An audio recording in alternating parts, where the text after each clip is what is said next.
लो जी, panchayat season 3 आ चुका है, लेकिन सीजन 4 में भाई सचिव जी को दो दुख आने वाले हैं, उसके बारे में डिस्कस करना बहुत जरूरी है। देखो भाई, सचिव जी जाके देके आए हैं अपना एग्जाम। वो चाहते हैं कि एमबीए में उनको कोई अच्छी जगह सीट मिल जाए, लेकिन अगर हाँ एग्जाम क्लियर हो गया और एमबीए की सीट मिल गई तो रिंकी जी को छोड़ना पड़ जाएगा, और अगर रिंकी जी के साथ उस गांव में रहना है तो सीट छोड़नी पड़ जाएगी। क्या करेंगे सचिव जी, इसको जानने के लिए आपको सीजन 4 देखना पड़ेगा। ये थोड़ा ऐसा महसूस हुआ कि जैसे मैं उसकी प्रमोशन कर रहा हूँ सीजन 4 की।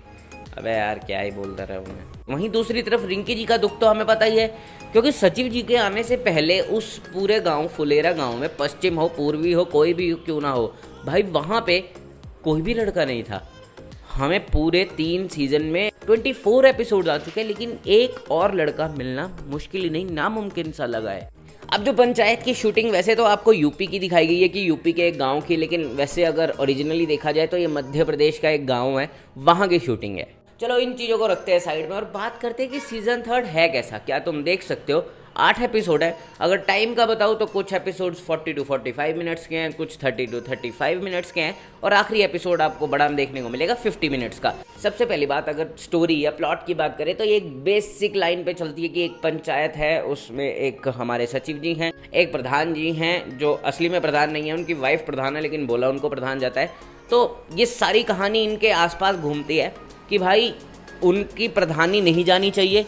सचिव जी उनके दोस्त बन चुके हैं, तो अब सचिव जी उनकी मदद भी कर रहे हैं, लेकिन वही बात है, गांव में सब कुछ इतना सिंपल तो चलेगा नहीं। दूसरी तरफ भूषण बाबू जी हैं जो कि प्रधान बनना चाहते हैं, जो खुद नहीं बन सकते, उनकी वाइफ ही बनेगी, क्योंकि इस गांव में है कि भाई अब कितने सालों तक सिर्फ लेडीज़ ही प्रधान रहेंगी। तो देखो भाई, इनके बीच में ये पूरी कहानी घूमती है और ऐसे बेसिक सी स्टोरी है, लेकिन टीवीएफ वालों के लिए तालियां होनी चाहिए कि उन्होंने इसको इतने अच्छे से दर्शाया है, इतने अच्छे से दिखाया कि आपको इंटरेस्टिंग लगती है। छोटी छोटी चीज़ें जो गाँव में होती हैं, अब ज़्यादातर लोगों के लिए ये रिलेटेबल भी नहीं होती, क्योंकि शहर के लोगों को क्या पता गाँव में क्या हो रहा है, लेकिन फिर भी ये लोगों को अच्छी लग रही है। क्यों लग रही है? इसलिए लग रही है क्योंकि इसको सिंप्लिसिटी से बनाया गया है। अब जो इसमें हंसी मजाक है उसमें कोई वल्गैरिटी नहीं है, ऐसा नहीं लगता फोर्सफुली आपके ऊपर थोपा जा रहा है कि भाई हंसिए, ऐसा कुछ फील नहीं देता। इसमें ऐसे जोक्स हैं जो सिचुएशनल हैं, जो मतलब देखने में अच्छे लगते हैं, जो एक्टर्स ने अपनी एक्टिंग से आपको दिखाए हैं, तो उसमें आपको मज़ा आता है। तो सबसे पहली बात तो एंटरटेनिंग तो है, लेकिन अगर अब मैं ये कहूँ कि इसके 8 के 8 एपिसोड काफ़ी ज़्यादा अच्छी पेस पे चलते हैं, मज़ा आता है देखने में भाई, मतलब कहीं भी नज़र नहीं हटेगी आपकी स्क्रीन से, तो ऐसा भी नहीं है। देखो कहीं ना कहीं बीच में आके स्टोरी आपको ऐसे लगती है कि भाई बहुत ज़्यादा खींची जा रही है, क्योंकि 8 एपिसोड बनाए हैं तीनों सीजन में, तो शायद इसमें भी 8 बनाने हो, इसलिए थोड़ा सा खींचा गया। लेकिन कहीं कहीं ऐसा फील हो जाता है थोड़ा बहुत कि चलो यार थोड़ी देर बंद करके उसके बाद थोड़ी देर बाद देखेंगे, क्योंकि भाई छोड़ी तो नहीं जाएगी, क्योंकि वैसे भी आजकल ओटीटी पे उतना ज़्यादा अच्छा कुछ नहीं आता।